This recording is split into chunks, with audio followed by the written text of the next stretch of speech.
Vamos abrir as nossas Bíblias em Mateus, capítulo 28. Nós estamos no Evangelho de Marcos, finalizando o estudo expositivo do Evangelho de Marcos, pregando há muitos meses o Evangelho de Marcos. Nós demos uma pausa por causa do Natal e retomamos em janeiro e estamos agora no capítulo de número 16. Nós vamos pautar a nossa mensagem hoje no capítulo 28 de Mateus, mas nós vamos ler as últimas palavras de Marcos, capítulo 16. Então vamos abrir Marcos 16, depois nós voltaremos para Mateus 28. Todos esses textos que eu vou falar agora fazem parte da grande comissão. Mateus 28, 18 a 20, Marcos 16, do 14 também ao 18. Vamos fazer a leitura de Marcos. E finalmente apareceu Jesus aos 11, quando estavam à mesa, e censurou-lhes a incredulidade e dureza de coração, porque não deram crédito aos que o tinham visto, já ressuscitado. E disse-lhes: ide por todo o mundo e pregai o evangelho a toda criatura. Quem crer e for batizado será salvo, quem, porém, não crer será condenado. Estes sinais hão de acompanhar aqueles que creem. Em meu nome expelirão demônios, falarão novas línguas, pegarão em serpentes, e se alguma coisa mortífera beberem, não lhes fará mal. Se impuserem as mãos sobre os enfermos, eles ficarão curados. Essa é uma das passagens da grande comissão. Grande comissão esta, porque ele nos diz: ide por todo o mundo e pregai o evangelho a toda criatura. Mas vamos voltar agora para o texto que foi lido pela pastora Vânia no início do culto hoje à noite, Mateus 28, onde nós queremos nos deter, porque são textos paralelos da grande comissão. Mateus 28, verso de número 18. E Jesus, aproximando-se, falou-lhes dizendo: toda autoridade me foi dada no céu e na terra. Ide, portanto, fazei discípulos de todas as nações, batizando-os em nome do Pai, e do Filho, e do Espírito Santo, ensinando-os a guardar todas as coisas que vos tenho ordenado. E eis que estou convosco todos os dias, até a consumação do século. Todos nós devemos estar convictos dessa passagem, devemos estar cientes dessa passagem. Essa é o que nós chamamos na teologia a grande comissão. A igreja, ela é chamada de católica, porque ela é universal. A palavra católica significa, no termo original, universal. É para toda a terra, para todas as nações, para todas as etnias, todos os povos. Mas também ela é apostólica, porque ela é enviada. A palavra apóstolo quer dizer aquele que é enviado. O Evangelho de João nos diz por várias vezes que o Pai me enviou, Jesus dizendo, o Pai me enviou. Hebreus capítulo 3 também diz no verso 1 que Jesus é o nosso apóstolo e sumo sacerdote. Porque ele é o nosso apóstolo? Porque ele foi enviado pelo Pai. Essa expressão, o Pai me enviou, muitas vezes aparece no Evangelho de João. E quando ele termina o Evangelho, Jesus diz nesse mesmo Evangelho, no final, após a sua ressurreição, no capítulo 20 de João: como o Pai me enviou, eu vos envio. Eu envio vocês a toda a terra para fazer discípulos de todas as nações. Portanto, essa grande comissão hoje nos leva a refletir sobre 5 pontos que eu gostaria que você anotasse esses pontos, se for possível. Todos ligados e relacionados à comissão. Primeiramente, é a competência do comissionador. Quem nos comissiona não é o pastor Fernando. Quem nos comissiona não é o Papa. Quem nos comissiona não é o bispo, o arcebispo, o cardeal. Quem nos comissiona não é o homem. Paulo disse: eu sou apóstolo de Jesus Cristo, separado para o evangelho de Deus e separado para o ministério. Porque quem o separou foi Deus. Quem o separou, quem o designou e Deus o comissionou para pregar o evangelho aos gentios. Portanto, a competência do comissionador está muito claro no verso 18. Vamos ler: toda autoridade me foi dada no céu e na terra. Essa expressão, toda autoridade me foi dada, é fantástica, porque Mateus era cobrador de impostos. Foi chamado por Jesus para o ministério dos 12. E ele vai ser um dos grandes evangelistas, que vai escrever dos 4 evangelhos, esse evangelho. Um evangelho voltado para os judeus. Mateus, ele viu Jesus no ministério terreno. Ele viu Jesus homem. Mateus viu Jesus no Gólgota, viu Jesus no Calvário, viu Jesus transfigurado. Mas Mateus também viu Jesus ressuscitado pelo poder de Deus, pela autoridade que Deus constituiu a Jesus em se tornar o primogênito de uma nova criação. E esse Jesus ressuscitado desce à terra, sopra o Espírito e diz: como o Pai me enviou, eu vos envio também. A autoridade de Deus foi dada a Jesus.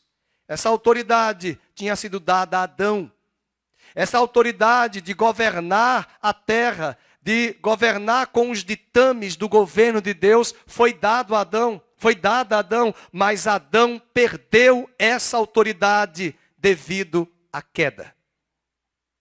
A autoridade foi transferida para o Deus destes séculos, Satanás. O homem ficou refém do pecado, escravo do pecado, dominado pelo pecado em sua mente e em seu espírito. E o homem agora, destituído dessa autoridade, desprovido dessa autoridade, possui uma aliança com o reino das trevas. Mas eu trago boas novas da parte dos céus. Ele cancelou a dívida que nos era contrária lá na cruz do Calvário, despojou os principados e as potestades, tem as chaves da morte e do inferno, ressuscitou e nos deu agora toda a autoridade, outrora perdida em Adão. Essa autoridade for agora retomada e conquistada por meio do último Adão, o primogênito de uma nova criação.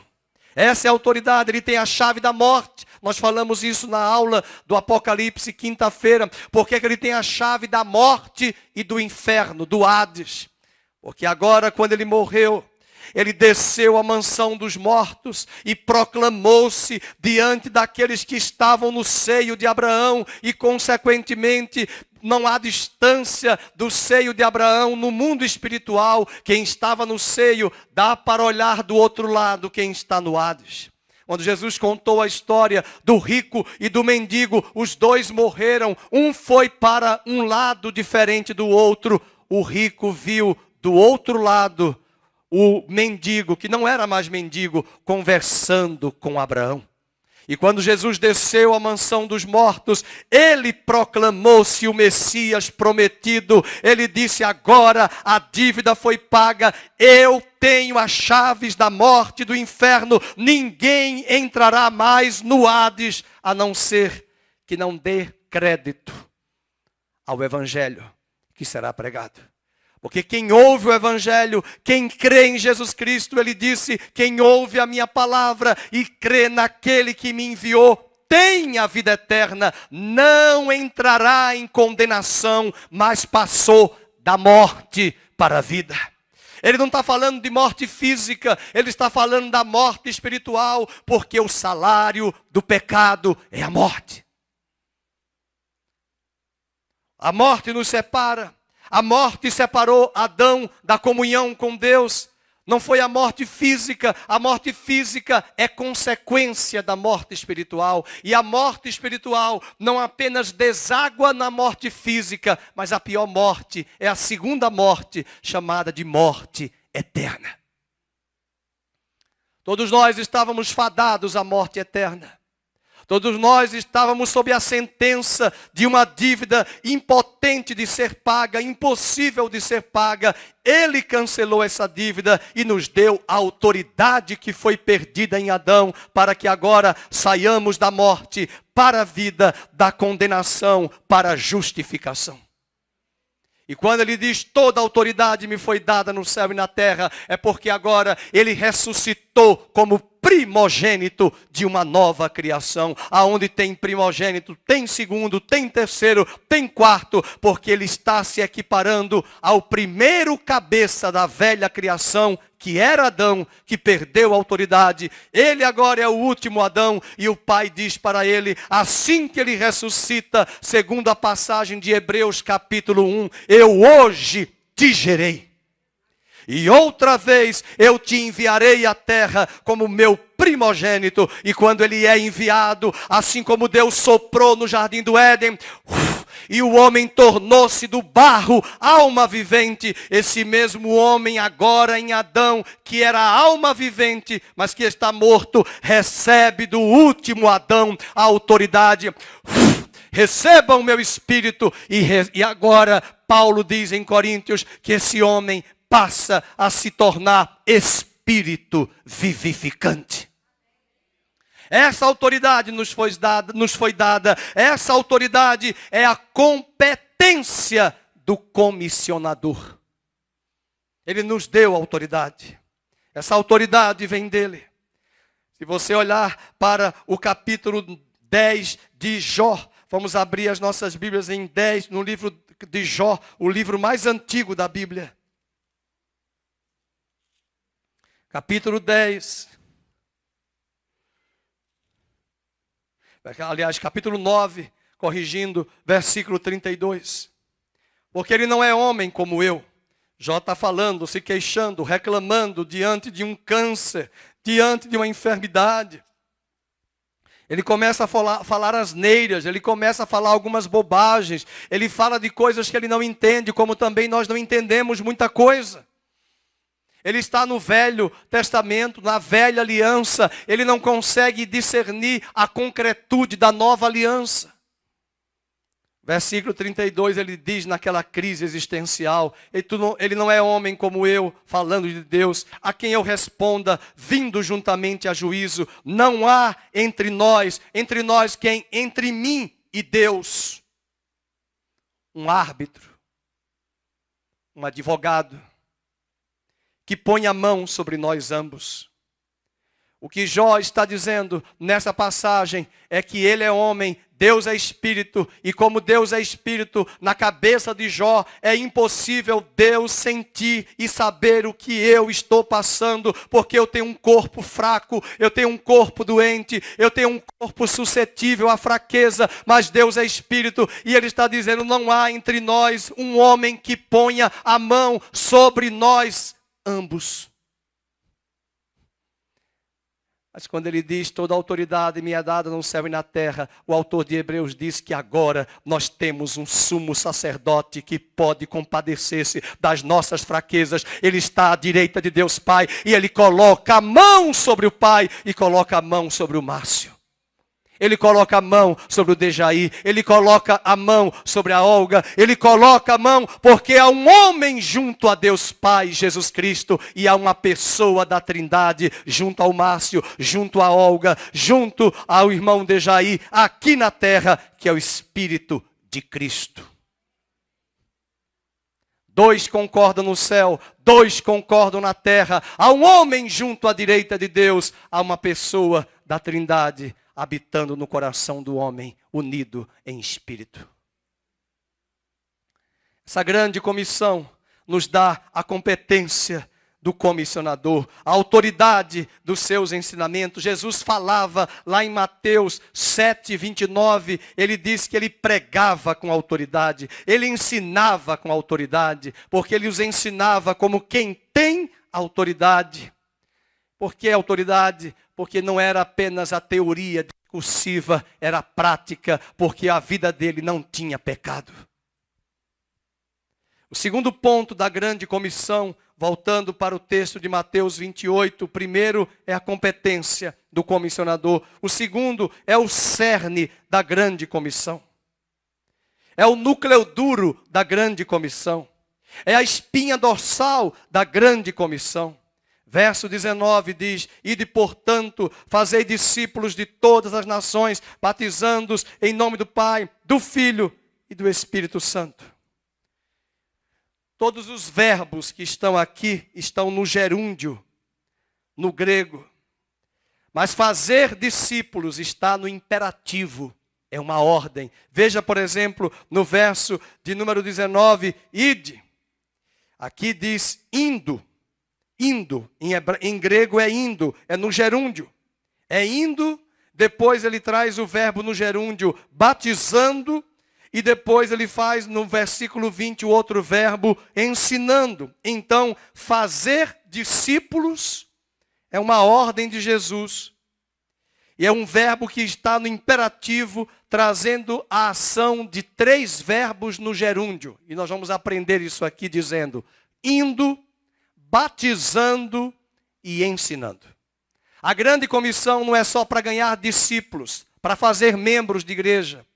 Quando ele diz indo, o verbo aqui na língua portuguesa foi traduzido como ide, mas no grego é indo. Indo aonde? Na farmácia.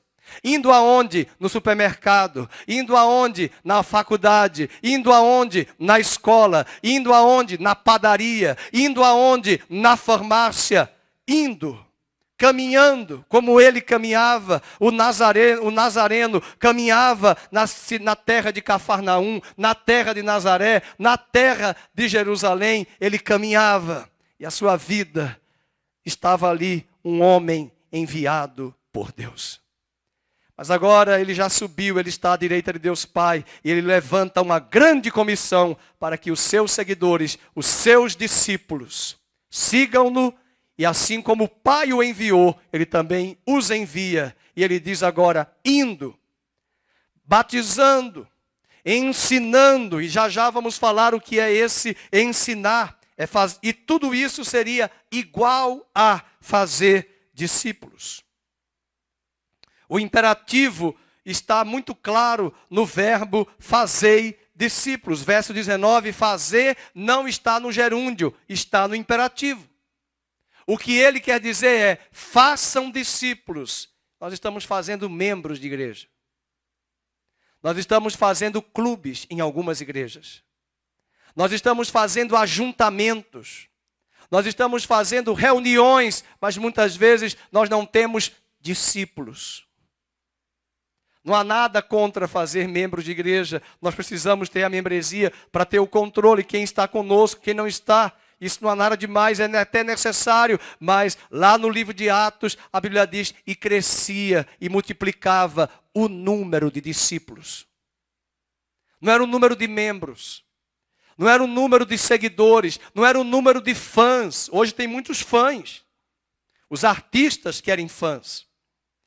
Hoje temos muitos admiradores, os atores e os jogadores de futebol têm os seus admiradores. E hoje nós temos os seguidores das redes sociais.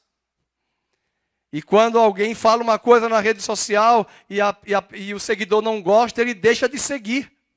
Ele deixa de curtir, ele deixa de seguir, porque não são de fato seguidores. Seguem até um certo ponto. Até o momento em que você não fala nada, fala alguma coisa que vai desagradar o coração daquele seguidor. Discípulo na Bíblia é um seguidor de Jesus. O que está implícito em ser um seguidor é fazendo do reino de Deus o seu tesouro. Aquele que é discípulo de Cristo tem o reino de Deus como seu tesouro. Por que nós estamos aqui hoje à noite? Porque o domingo não é nosso, é dia do Senhor. Nós temos uma aliança com o Senhor, nós temos uma aliança com a igreja local, nós temos uma aliança com o reino de Deus, nós temos um compromisso com Deus. É aqui o nosso tesouro. Nosso tesouro não está em shopping aos domingos. Nosso tesouro não está em feijoada que se estende até às 10 da noite. Nosso tesouro não está em festas, em baladas, em badalações. Nosso tesouro não está em compras, em cafés, em comida, em comilança. E as pessoas vivem hoje em função disso, porque Jesus disse, aonde estiver o teu tesouro, ali está o teu coração. O seguidor de Jesus faz do reino de Deus o seu tesouro. Um seguidor de Jesus renuncia a tudo por amor a Jesus. Eu lembro de mim, quanta renúncia. né? E você também deve lembrar agora o que você renunciou. As pessoas disseram que nós éramos fanáticos, loucos. Está ali numa igreja, o pastor fez uma lavagem cerebral na sua cabeça, ótimo, não tem problema. Pior lavagem está acontecendo aí nas universidades com ideologias. E ninguém diz nada, e ninguém fala nada. Mas o Evangelho nos leva a isso, ser discípulo nos leva a mostrar que o nosso tesouro é o Evangelho. Jesus contou uma parábola daquele homem que encontrou uma pérola no fundo do mar. Não se encontra pérola no deserto. Se encontra pérola no oceano. Uma vez eu estava comendo ostra na Barra de São Miguel, na praia do Gunga. E o meu tio estava lá pescando e pegou muita ostra. E a gente comia ostra, colocando aquela ostra se come ostra assim, coloca na churrasqueira, aí ela abre, porque ela fecha. Quando a gente põe lá, abria, hoje eu não faço mais isso, que eu tenho nojo. Mas a gente abria, tirava e colocava um limãozinho e comia a ostra. Eu tomava com água de coco. Só que um dia eu abri, irmãos, eu encontrei uma pérola. Uma pérola. Eu guardei essa pérola, depois eu perdi essa pérola, né? Uma pérola dentro da ostra. Jesus disse que o reino de Deus é como alguém foi e procurou lá no oceano e encontrou uma pérola. E aqui você guarda aquele tesouro com muita propriedade, porque você sabe do grande valor que naquela época tem uma pérola original. Hoje tem as da China, fake news, né? Que são falsas, não são as legítimas, não são as originais. Mas elas têm um valor devido. O Evangelho, um discípulo, ele renuncia tudo por amor a Jesus. Por que nós estamos aqui? Porque nós não temos um compromisso com o pastor Fernando, é com o Senhor. É com a igreja do Senhor. Nós somos disciplinados para as coisas do mundo. Por que nós não usamos a mesma disciplina que usamos na empresa? Chegue no trabalho todo dia atrasado. RH vai lhe chamar. Chegue no trabalho de forma desregrada, bêbado, embriagado, né? 7 horas da manhã, chegando na empresa, batendo ponto, tô grog. Tá grog? Vai para o RH, está demitido. E por que na casa de Deus, no reino de Deus, na igreja local, nós chegamos a qualquer hora? Por que nós temos tanta disciplina para pegar um voo internacional, fazemos 3 horas antes, tem gente que chega às 5 horas no aeroporto. Na casa de Deus, o culto começa às 6h30, chega às 7 horas. E quando está perto de terminar, fica numa loucura para sair, para chegar, não espera a bênção apostólica, já foi. O pastor está dando o amor de Deus, já está com a chave, a graça de Jesus já está na porta, e a consolação do Espírito Santo já está virando a curva ali na esquina. Por quê? Porque onde estiver o teu tesouro, ali estará o teu coração. É impressionante como as pessoas têm essas disciplinas, me incomoda. Aqui não tem praia, irmãos. Mas eu morei em cidade praiana, Maceió, a 500 metros da praia da Ponta Verde, Pajuçara. As melhores praias de Maceió. As pessoas estão voltando nesse horário de 6 horas das praias, bêbadas. Igreja, para quê? Mas quando nós nos convertemos, a inversão de valores é estabelecida. E nós entendemos que nós temos um compromisso com Deus. Pode ser uma cidade praiana, pode ser uma praia maravilhosa, mas nós não estamos presos à praia. E olhe que eu gosto de praia, mas nós não estamos presos à praia. Jesus é mais importante do que praia e banho de mar. O reino de Deus é tomado à força. O autor de Hebreus diz que devemos correr a carreira que nos está proposta, desembaraçando-nos de 2 coisas: do pecado que tenazmente nos assedia e do peso e do fardo. Imagina eu fazer uma corrida da lua aqui em Campinas, na Lagoa do Taquaral. Eu sou magro, tudo bem, mas se eu colocar um tênis pesado, uma bermuda pesada, um short pesado, esse peso da roupa vai me impedir a carreira e a corrida. Paralelamente, Hebreus está dizendo, a carta aos Hebreus está dizendo que tem coisas que são pecados, que nos distancia de Deus e nos impede valorizar o tesouro. Mas existem também pesos, sobrecargas que nós atribuímos sobre nós ou que os homens colocam sobre nós para nos impedirem de estar na casa de Deus. Eu tenho boas lembranças da minha juventude, quando eu morava em Maceió, morando sozinho no apartamento. E quando vinha a época de chuva, a igreja que eu congregava era a 500 metros da minha casa.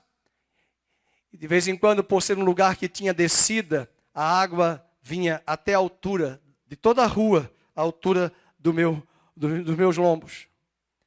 E quando eu olhava assim, eu digo, mas você vai para o culto, nem que seja de lagoa, de um barco, você vai para o culto. E eu tomei banho, eu digo, Senhor, nem vi que tinha chovido tudo isso. Eu falei, peraí, pega uma sacola, põe sabonete, toalha, outra cueca, outra calça, outra camisa, sapato, eu tiro, porque eu vou colocar dentro da bolsa. Quando eu chegar lá na igreja, eu sei que lá tem um banheiro, eu vou tomar banho e ir para o culto.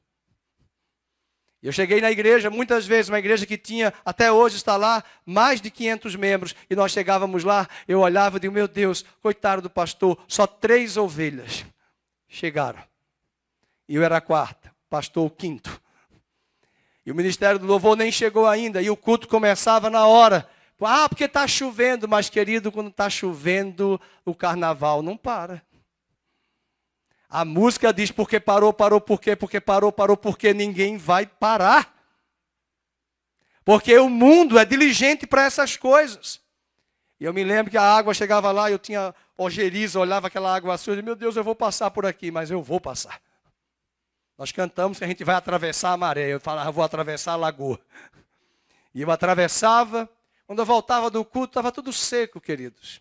Só para impedir de ir para o culto. Não que a chuva fosse culpada, mas aconteceu. Mas são percalços, são obstáculos que eu tenho que saber driblar isso aí e chegar no lugar onde eu quero chegar, porque eu tenho um compromisso com o Senhor. A Ladiá deve estar nos assistindo em Maceió, mas eu gostava da mãe dele, que era católica, mas era uma senhora muito temente a Deus. Eu tenho certeza que ela partiu com Cristo. Às vezes o culto estava demorando numa igreja que ela ia, eu não vou citar aqui nome, e o culto ficava 5 horas. Tá? É demais, gente, é excesso. A não ser que seja avivamento. E aí ela, de vez em quando eu estava de férias, ia lá, e ela dizia assim, a Ladiá, o Silvio Santos está nos chamando. Que ela queria voltar para casa para assistir o Silvio Santos. Silvio Santos, vem aí. E ela queria assistir o Silvio Santos. E ela dizia, para Ladiá, que ele é filho único, Silvio Santos está chamando. Que o culto estava continuando e o pastor não terminava. E o culto se prolongava. E eles estavam lá de 6 até as 10h30 da noite. Ela queria voltar para assistir. Silvio Santos, vem aí. E eu dava risada, eu digo, Ladiá, vai embora, porque a coitada nem acompanha tudo isso, não tem nem idade para isso, né, para ela ter essa bagagem de ficar 5 horas sentadas numa cadeira. Mas se Deus mandar hoje nós ficarmos 5 horas, 6 horas, nós vamos ficar para o reino de Deus, para a vontade de Deus, e vai ser por algo do Espírito Santo, não pelo homem. Porque aonde estiver o nosso tesouro, ali estará o nosso coração. E uma terceira característica do discípulo é que ele guarda as palavras de Jesus. Ele faz do reino o seu tesouro, ele renuncia tudo por amor a Jesus e ele guarda as palavras de Jesus. Hoje há muita adesão nas igrejas, mas há pouca conversão. Hoje há muitos ajuntamentos, mas há pouco quebrantamento. E hoje nós temos igrejas cheias de pessoas vazias de Deus. Em contrapartida, nós temos igrejas vazias de pessoas cheias de Deus. Nós temos, às vezes, algumas igrejas vazias. Mas se você consegue encontrar nessas igrejas vazias, as poucas que estão cheias do amor de Deus. A ótica de muita gente olhar, nossa, a igreja está lotada, a igreja está grande. Ontem mesmo aqui à noite a igreja estava lotada, não foi, pastor Daí? Uma benção, muito jovem. Uma unção tremenda aqui, eu pulei, levantei a mão, né, louvei ao Senhor com o corpo, com a mão, com a boca, com o coração, chorei, foi uma bênção tremenda. Mas nós não vivemos de arrepios, nós não vivemos só de sentimentos. Tem dias que nós vamos nos levantar sem nenhuma disposição e força para ir para a igreja, para ir para a reunião. Mas você não faz isso de deixar, de ir para o seu trabalho. Então você não pode deixar de ir para a casa de Deus. Não estou com vontade.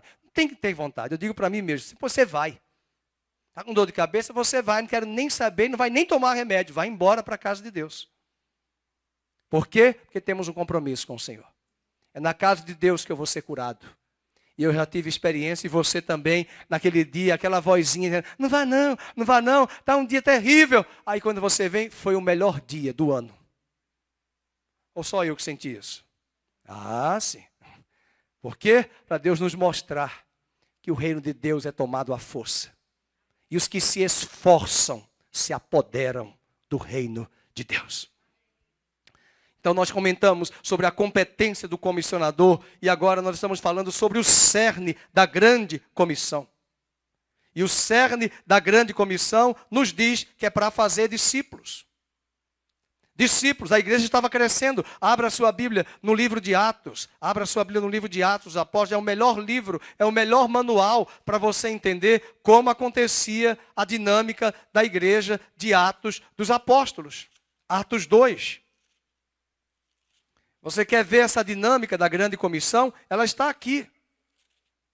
A grande comissão. No capítulo 2, versículo número 42. E perseveravam na doutrina.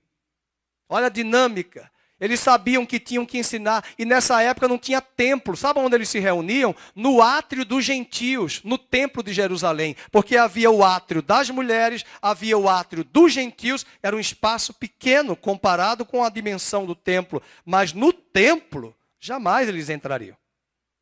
Que está assim de gentios. Judeu não vai deixar gentio entrar no templo. E essa multidão, que não tinha prédio físico, estava se reunindo no átrio dos gentios, no templo em Jerusalém. Para fazer o quê? Vamos ler? Perseveravam na doutrina dos apóstolos.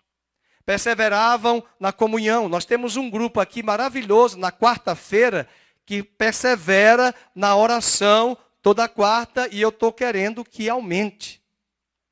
O amém foi fraco, para aumentar. Para vir orar mais, porque os dias são difíceis, são maus. A gente não ora só quando os problemas vêm. A gente não pode só orar quando as coisas apertam. A gente tem que buscar a Deus quando as coisas estão muito bem. Nós vamos buscar o Senhor até para agradecer e orar pelos outros. A igreja perseverava, em cada alma havia temor, muitos prodígios e sinais eram feitos. Versículo 44, todos os que creram estavam juntos. Versículo 46, e diariamente perseveravam unânimes no templo e partiam pão de casa em casa e tomavam as suas refeições com alegria e singeleza, louvando a Deus. E o mais lindo, enquanto isso, a última frase do 47, enquanto isso, leiamos, acrescentava-lhes o Senhor, dia a dia, os que iam sendo salvos. Quem acrescenta é Deus. Tem igrejas que são assim fanáticas por crescimento, elas querem um crescimento exponencial, elas estão inchadas. Às vezes a igreja está lotada, mas os problemas estão ali. E a gente sabe que qualquer igreja que crescer, os problemas vão aparecer. Porque são vidas que vão chegando. Mas muitas vezes nós estamos preocupados com o crescimento numérico. Quantitativo. Mas não há qualidade de vida com Deus. Qualitativamente é uma tristeza. Essa mesma dinâmica, no capítulo de número 4, agora, vamos comigo, o que ele vai dizer no capítulo 4, versículo 31, falando dessa dinâmica. E tendo eles orado, tremeu o lugar onde estavam reunidos, e todos ficaram cheios do Espírito Santo, e com intrepidez, o que aconteceu? Anunciavam o que, irmãos? A palavra, eles não anunciavam coach. Eles não anunciavam autoajuda. Eles não anunciavam plataformas digitais. Ele anunciava a palavra. Hoje anuncia-se muita música gospel. Muita música. Eu acho que a música é fantástica, a música é maravilhosa. Mas não vamos inverter as coisas. Há uma igreja hoje analfabeta, ela sabe muitas músicas gospel, mas não muda nada da nossa vida. E interessante que nós temos que bater sempre na tecla com o Ministério do Louvor. Selecionou as músicas, veja a letra da música, se ela tem base bíblica.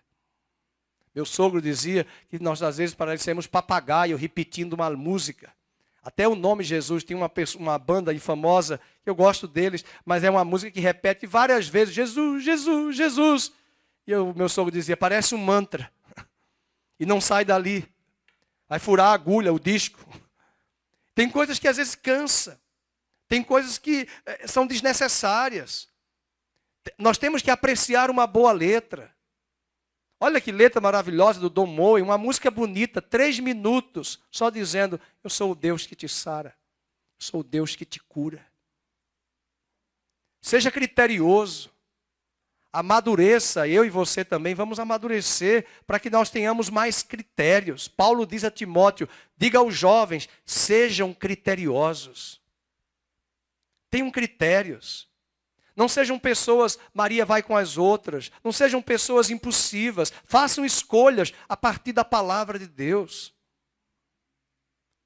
Se nós não temos um púlpito com a palavra expositiva, trazendo continuamente a sã doutrina, nós temos um rebanho analfabeto. Um rebanho infantil, como Paulo disse aos Coríntios, vocês são carnais. E como vocês são carnais, infantis, eu tenho que novamente trazer a vocês o leite, ao invés do alimento sólido. Essa dinâmica diz que eles anunciavam a palavra. Além disso, quando nós olhamos para a necessidade de levantar diáconos, que aparece no capítulo 6, a igreja começou a crescer, muita gente começou a vir à igreja e começou a ter problemas de ação social com as viúvas helenistas e as viúvas dos hebreus. O que são viúvas helenistas? Eram as viúvas de judeus, de famílias de judeus, que tinha a cultura grega internalizada. Eram pessoas que vieram do helenismo, moraram em outras terras, fora da terra de Judá, e depois vieram para Jerusalém, já com aquele pensamento grego. E aí os apóstolos enfrentaram problemas da igreja, porque, veja o versículo 1 do capítulo 6. Naqueles dias, multiplicando-se o número, não é de membros, é dos discípulos. Ele mandou fazer discípulos. Houve murmuração dos helenistas contra os hebreus. Quer dizer, houve um embate, porque as viúvas dos helenistas não queriam, as viúvas dos hebreus não queriam dar provisão para as viúvas helenistas, que vieram com o pensamento, com a cultura grega.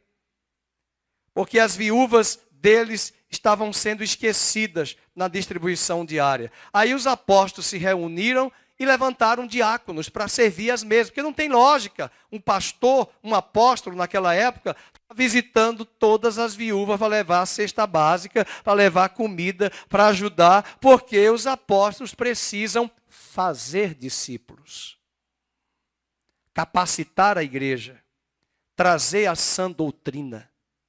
E para trazer a sã doutrina, o pastor tem que estudar, tem que mergulhar nas Sagradas Escrituras para preparar seus estudos, para preparar seus sermões, para ensinar o rebanho. E aí eles levantam os diáconos, e o versículo 7, depois que esse problema foi resolvido, o que é que diz? Vamos ler em voz alta. E crescia a palavra de Deus, e em Jerusalém acontecia o quê? Se multiplicava o número dos discípulos e também muitíssimos sacerdotes obedeciam à fé. Quer dizer, vários sacerdotes do judaísmo estavam se convertendo a Cristo. E aqui não está dizendo de novo, muitos membros da igreja, muitos discípulos. Muitos discípulos. Mas agora aconteceu um problema maravilhoso. Deus é um Deus que traz problemas às vezes para trazer resultados positivos. O capítulo 8, eles queriam formar, até o capítulo 8, a igreja estava querendo formar um clube society na cidade de Jerusalém. Tênis Clube. Quais são os nomes dos clubes aqui que eu já esqueci? Um monte de clube na região de Campinas. E eles queriam ficar em Jerusalém. Mas Deus não disse isso. Ele disse, ide por todo mundo, fazei discípulos em todas as nações. Aí eles disseram, não, vamos ficar só em Jerusalém. O que é que Deus fez? Levantou as autoridades romanas para perseguir a igreja.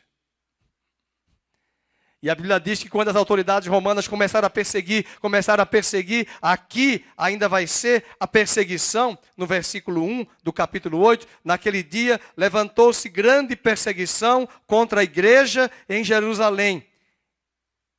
E todos, leiam isso aí, todos, exceto quem? Os apóstolos foram dispersos pelas regiões da Judéia e Samaria. Só os apóstolos ficaram para segurar os trancos. Mas os demais foram todos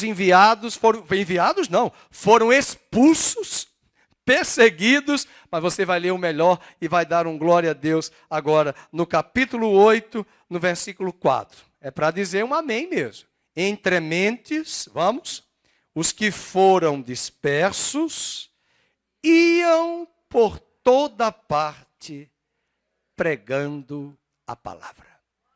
Olha que maravilha, está dizendo assim, que aqueles que foram expulsos, caiu no plano de Deus. Qual era o plano de Deus? Eles caíram no plano de Deus para fazer o quê? Agora vocês vão sair, vão por toda parte pregando o evangelho, que eu mandei vocês fazerem isso lá no capítulo 1, versículo 8. E recebereis poder ao descer sobre vós o Espírito Santo, e ser-me-eis testemunhas em Jerusalém, Judéia, Samaria e até os confins da terra. Mas eles montaram o Rotary Club em Jerusalém. Eles montaram o Lions.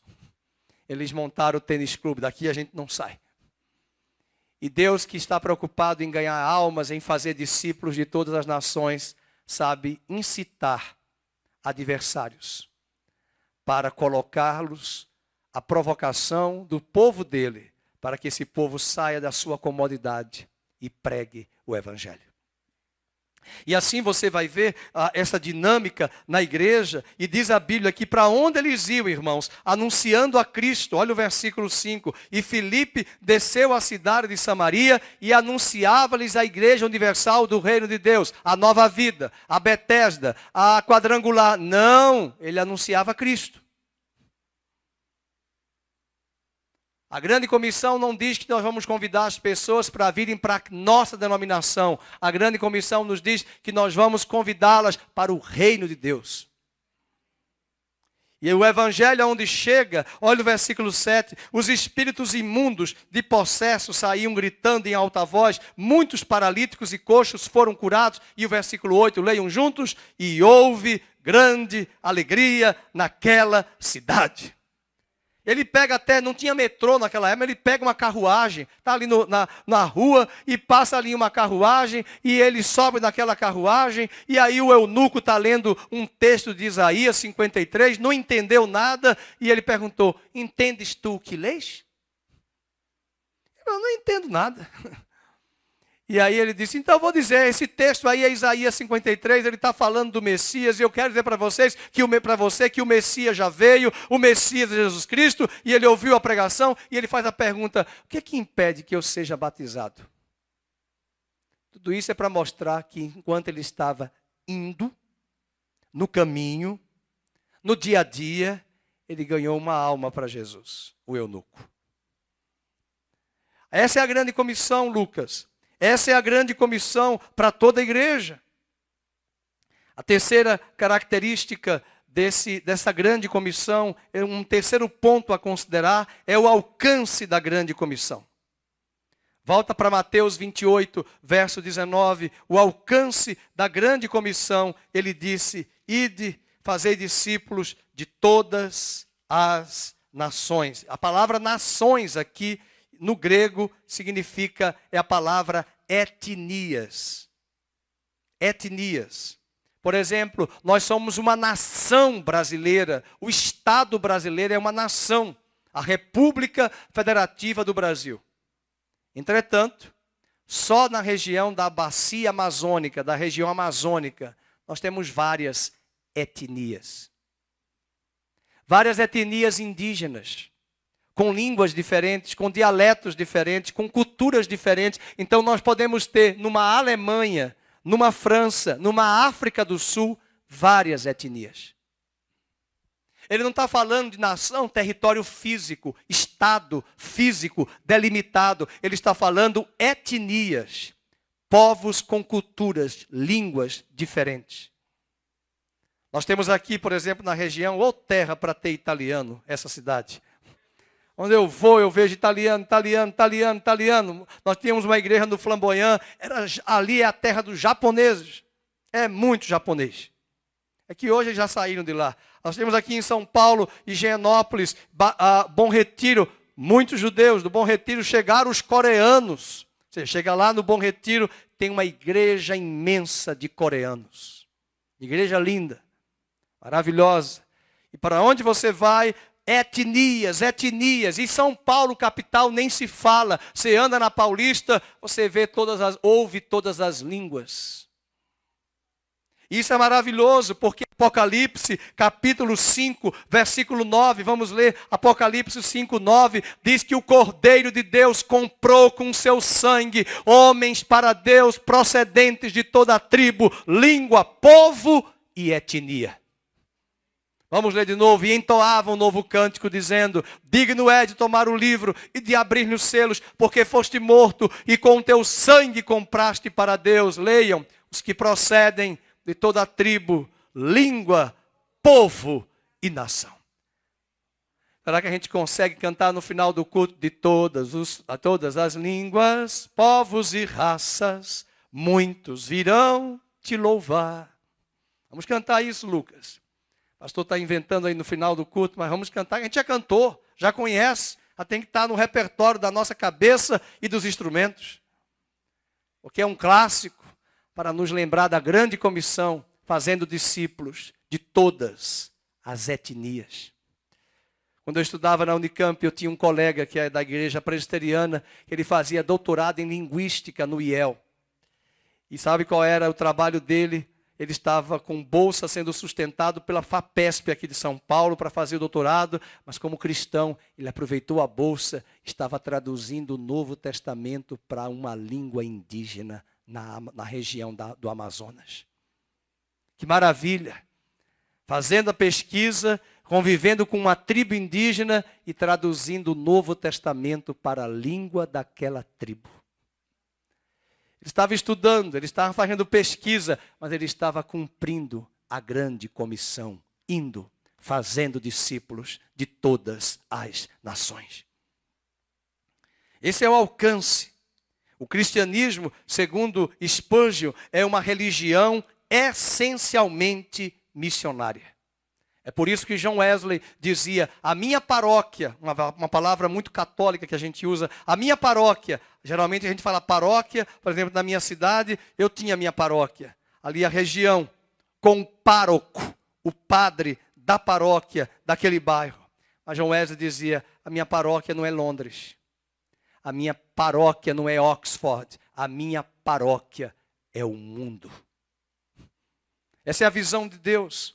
Deus não está olhando, e uma igreja local, ela não pode ter uma visão míope. Uma igreja local, ela não olha só para o bairro onde ela está. Uma igreja local, ela olha para o Brasil como um todo, e ela olha para as nações da terra.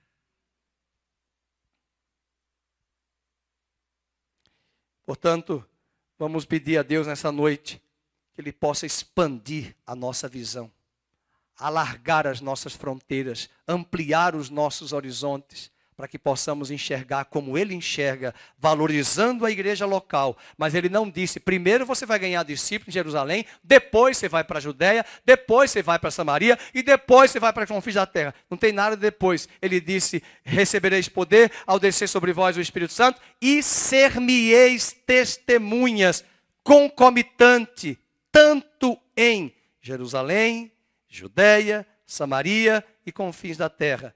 É simultaneamente. Isso é maravilhoso. O quarto ponto a ser considerado são as implicações da grande comissão. Vamos para o versículo 19. Ide, portanto, fazei discípulos de todas as nações, batizando-os em nome do Pai, do Filho e do Espírito Santo. A primeira implicação nesse quarto ponto é a integração dos novos convertidos à igreja. Se nós ganhamos novos convertidos, neófitos que estão se convertendo, nós vamos agora ensiná-los, integrá-los à igreja local, batizando-os. Mas não basta só batizar e largar. É preciso ensinar. Pior que hoje, enquanto estamos ensinando os novos convertidos, estão surgindo concomitante os desigrejados. Os que dizem, eu não quero igreja, eu não preciso de igreja. É um horror, porque enquanto a gente está ganhando almas e a gente quer integrar essas pessoas à igreja, como aquele casal que eu apresentei hoje de manhã, um casal maravilhoso, que precisa do apoio da igreja, da ajuda da igreja, de irmãos da faixa etária deles, para o quê? Para integrá-los à igreja. Eu não vou conseguir fazer sozinho não, irmãos. Eu sou um homem só. A obra não está centrada em um homem, a obra está centrada no corpo. É o corpo de Cristo. E essas pessoas novas precisam ser integradas. Ou seja, eu sei que alguns têm as panelinhas. Jesus também tinha, Pedro, Tiago e João no barquinho, a mesma panelinha. Para onde ele ia, os três também iam. Mas mantenha a panela sem tampa. Saia do seu aquário, saia da sua bolha. Eu não precisei ser crente para aprender isso. Ainda na paróquia católica, na escola, eu me dava bem com todo mundo. Me relacionava, olhava quem estava triste, deprimido, abatido, angustiado, dando atenção, estando sensível ao problema das pessoas. A gente tem que estar sensível. A gente está vivendo uma vida em que as pessoas, como Paulo já dizia, o Deus de muitos é o próprio umbigo, é o próprio ventre. Só pensa em si, como dizia a música do Traje a Rigor, eu me amo e eu não posso mais viver sem mim. Eu achava que era do Titãs, é do Traje a Rigor. Isso é a realidade de muita gente. Dentro da igreja, só vive para si, só vive para o seu umbigo, não é capaz de olhar no culto, e o pior que ainda tem igrejas que a pessoa entra, não dá boa noite, não dá bom dia, aí dá ali do lado, espremida, a igreja lotada, só para show, e aí vem um pregador e diz assim, diga para o irmão que está do seu lado, eu te amo. Como eu te amo que você nem disse boa tarde, nem boa noite? Eu estou lembrando de uma pessoa que fez isso, um pregador, e eu testemunhei, não ouvindo, mas a pessoa me contou que foi um bafafá. Porque a pessoa disse, diga para a pessoa que está ao lado, eu te amo. Eu não vou dizer não para você, porque eu não te conheço, eu não te amo, não. Muito bem, porque a pessoa que falou isso não era crente. Como é que ela vai dizer eu te amo? Primeiro que ela é casada com o marido, está ali, está visitando a igreja. Que história é essa que eu te amo? Que nunca viu. Isso é clichê. Para encher o tempo, ao invés de preencher com a pregação expositiva. Agora, terminou o culto, dê atenção àquela pessoa. Porque quando você faz isso, você integra essa pessoa à igreja. A segunda implicação é que a grande comissão envolve o ensino aos novos convertidos. Olha para a grande comissão no verso 19. Batizando em nome do Pai, do Filho e do Espírito Santo. E tem aí, na minha Bíblia aqui, não tem a conjunção aditiva. Mas ele coloca uma vírgula e diz no verso 20. Ensinando-os. E o ensinando está no gerúndio. É uma ação que começa no passado e continua no presente. Ensinando o quê? Doutrinas de homens? Não. Ensinando a doutrina de Cristo. Eu já ouvi pessoas dizendo para mim, eu não gosto de ensinamento na igreja porque não tem, na igreja não deve ter doutrina. Eu digo sim, de homens, mas de Cristo tem. Ou a irmã nunca leu na Bíblia que Jesus mais ensinava do que pregava.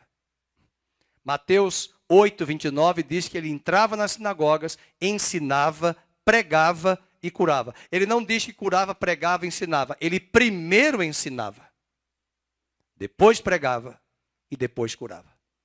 Hoje é invertido, a gente quer primeiro a cura. Aí depois eu quero pregação. Eu gosto de pregação. E ensino. Vai para a escola bíblica se você quiser. E é por isso que as pessoas estão analfabetas. Elas sabem o perfume que a Aline Barros usa, a calça da Fernanda Brum, o sapato do cantor gospel tal. Mas ela não sabe que Joel é um livro da Bíblia. São pessoas que têm 30, 40 anos na igreja, mas nada conhecem das Escrituras. Por quê? Porque elas não valorizam o ensino. Veja o que diz o texto: ensinando-os a guardar todas as coisas que eu vos tenho ordenado. E Paulo vai dizer a Timóteo, pastor da cidade de Éfeso, que ele ensinasse, para que todo homem fosse formado na imagem de Cristo. E nós estamos aqui, queridos, crescendo. Que bom que eu tenho ovelhas de muitos anos de caminhada. Ovelhas fiéis, ovelhas leais ao Senhor, ovelhas apaixonadas por Cristo. Um dos critérios que eu sempre digo quando eu vou visitar uma igreja, para onde eu visito uma igreja, eu levo uma caneta, uma Bíblia, como eu faço quando o pastor Felipe e outros pastores estão pregando aqui. Eu anoto tudo. E quando é coach no púlpito? E quando é autoajuda? Você vai anotar o quê? A pregação expositiva é a mais bíblica e coerente. Eu sei que é muito bom fazer pregação temática, por temas. Vale a pena. Mas a pregação bíblica, cristocêntrica, ela é expositiva.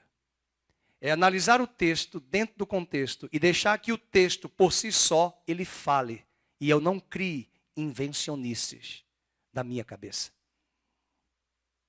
É só ver um exemplo de uma denominação aí, que uma vez eu e a pastora Vânia, recém-convertidos, ela foi a Maceió, não vou nem lembrar, nem vou citar o nome, porque estamos ao vivo. E eu era neófito. E ao chegar lá, essa nossa prima era convertida naquela igreja radical xiita sunita. E ela falou para mim, a pastora Vânia não estava, ela sabia que eu tinha me convertido aqui em Campinas com um grupo que a Maria Luísa, o Márcio e a pastora Vânia frequentavam. Cheguei lá, irmãos, só tinha 3 semanas de convertido. Ela disse assim: a igreja que você está e a Maria Vânia é do diabo, porque as mulheres usam brinco. Aí eu perguntei para ela com toda inocência: e aonde está na Bíblia? Mostre para mim aqui na Bíblia. Aí ela disse: sabe que eu não sei? Eu digo: e a senhora já aprendeu de quem isso? Do pastor. Mas qual texto bíblico dá suporte para isso? Eu só sei que é Isaías 3. Aí eu digo: eu vou ler Isaías 3. Aí voltei, estudei. Depois de uns meses, já amadurecido, eu falei: muito bem. Isaías 3 diz que a irmã não vai nem usar cinto. Sabe aqueles cintos bonitos? Alguns usam da Gold, aquela marca, e outras marcas. A irmã vai usar corda. Sabe o perfume que a irmã usa? A Bíblia diz que ao invés de perfume, capítulo 3 de Isaías, a irmã vai sair nas ruas com mau cheiro, fedor.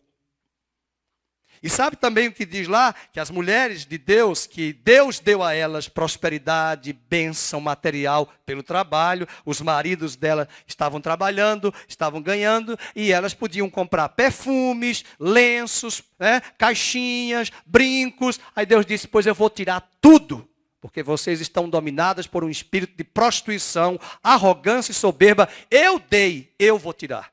Então, pegue o texto no contexto. Então, a irmã passe a usar corda ao invés de cinto. Perfume, nem boticário, nem jequiti. Vai lá na fossa, na sarjeta e pega lá. Faz assim, aqui, e a corda, porque é o texto no contexto. Mas ela não entendeu nada. Por quê? Porque não entende interpretação de texto. É aquela ovelha, não, porque o pastor falou. Mas o pastor falou, mas tem que ser o que a Bíblia diz. Vamos ver isso. Alguns estão dando risada, mas está aqui em Isaías 3, rapidamente. Isaías 3, abra sua Bíblia rapidamente, Isaías 3. Ele diz isso. Quer o texto? Quer o texto no contexto? Não, eu só quero o texto que proíbe. Então você vai procurar uma outra igreja. Agora, ao invés de integrar o Fernando a uma igreja, ao invés de dizer para o Fernando: que bom que você se converteu, a primeira frase: a igreja é do diabo. não está cumprindo a grande comissão. Está desintegrando o membro da igreja local. Olha o que diz Isaías 3. Você vai ler em casa, o texto é longo, a partir do verso 16, e ele diz ainda, verso 16, ainda mais o Senhor, visto que são altivas as filhas de Sião, e andam de pescoço emproado. Por quê? Arrogância. De olhares impudentes, sensualidade, andam a passos curtos, aqui se rebolando. Mais ou menos isso. Eu tenho que fazer o texto. Eu conheci uma advogada criminal que ela ganhou a causa deitando no chão e mostrando como foi que a vítima conseguiu se defender por legítima defesa, matando a outra pessoa com uma faca por trás nas costas. E o juiz não entendeu, ela disse, eu vou explicar para o senhor. Então ela deitou-se, ela é professora aqui da PUC, acho que pode ter sido sua professora na época, eu esqueci o nome dela. E ela deitou-se e eu dei tanta risada com a aula expositiva dela, assim, foi assim que eu convenci o juiz. E ela combinou com uma amiga, as duas deitaram no chão, porque ela fez a briga das duas, fazendo a vítima e a pessoa que matou, que morreu, e ela mostrou pelo teatro. Porque na oralidade não adiantava nada. Tem gente que não entende. Tem gente que tem que desenhar para mostrar, não fazer o L. Tem que desenhar. Porque não entende, o neurônio não capta. Então desenha aí. Ou faz o teatro. Faz a explicação, se movimenta.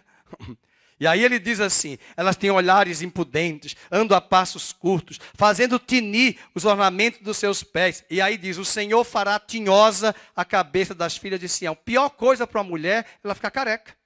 Porque o cabelo é a glória da mulher. Aí Deus diz, pois eu vou tirar os seus cabelos. Porque vocês estão fazendo tudo isso e se dedicando a Baal, e se dedicando a outros deuses. Aí ele diz, naquele dia, versículo 18, o Senhor tirará o enfeite dos anéis. Pronto, matou as mulheres. As toucas, os ornamentos, os pendentes, os braceletes, os véus, os turbantes, as cadeiazinhas para os passos, as cintas, as caixinhas de perfumes, os sinetes, as joias, os vestidos de festa, os mantos, os chales, as bolsas. Meu Deus, foi uma destruição total, uma varredura. Acabou com as mulheres. Detonou-as. Versículo número 23. Os espelhos, piorou, porque mulher sem espelho não dá. As camisas finíssimas, os atavios de cabeça, os véus grandes. Agora aguenta, segura aí. Será que em lugar de perfume haverá podridão? Tem perfume não, irmã. É podridão mesmo. Vai lá na sarjeta. O perfume é aqui, ó. Tem aqueles talquinhos que fazia assim. Agora é a podridão. É o que Deus está dizendo.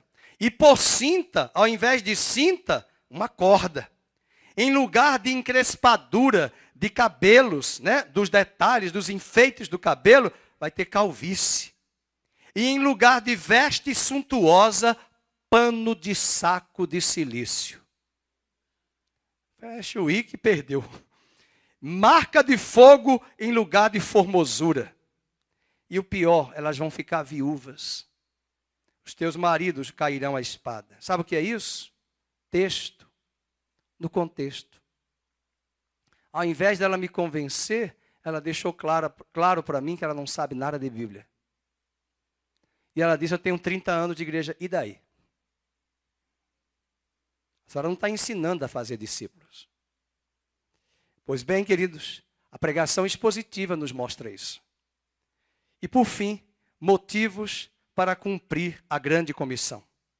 Nós falamos da competência do comissionador, do cerne da grande comissão, do alcance da grande comissão, das implicações da grande comissão e os motivos para cumprir a grande comissão. Rapidamente, os 3 motivos. Primeiro, o poder de Jesus está à nossa disposição. Ele disse, todo poder me foi dado no céu e na terra, portanto, ide. Então, nós temos um motivo, o poder de Deus. E essa palavra em grego é exousia, que quer dizer poder de Deus. O segundo motivo é uma ordem de Jesus. Veja Mateus 28, 19, coloca na tela, por gentileza, a ordem de Jesus. Nós não podemos trocar a grande comissão com a grande omissão. Há muitas igrejas omissas. Hoje mesmo nós levantamos a oferta missionária. A igreja deve se engajar em contribuir com a oferta missionária. Sustentar missionários, sustentar povos, igrejas que estão pregando o evangelho fora da nossa região local. A grande comissão não é uma ordem do pastor, não é uma ordem da igreja, é uma ordem de Cristo para a igreja. E por fim, um dos motivos também para cumprirmos a grande comissão, em Mateus 28, versículo 20, ele diz que ele estará conosco todos os dias, até a consumação dos séculos. Nós não estamos sozinhos. Ele está conosco. E eis que estou convosco todos os dias, até a consumação do século. A presença de Jesus está conosco. E esse é o motivo que nos dá força para cumprirmos a grande comissão. Que Deus use a sua vida. Vamos cantar esta canção de todos os povos, tribos e raças, línguas e nações. Muitos virão te adorar. Muitos virão te adorar.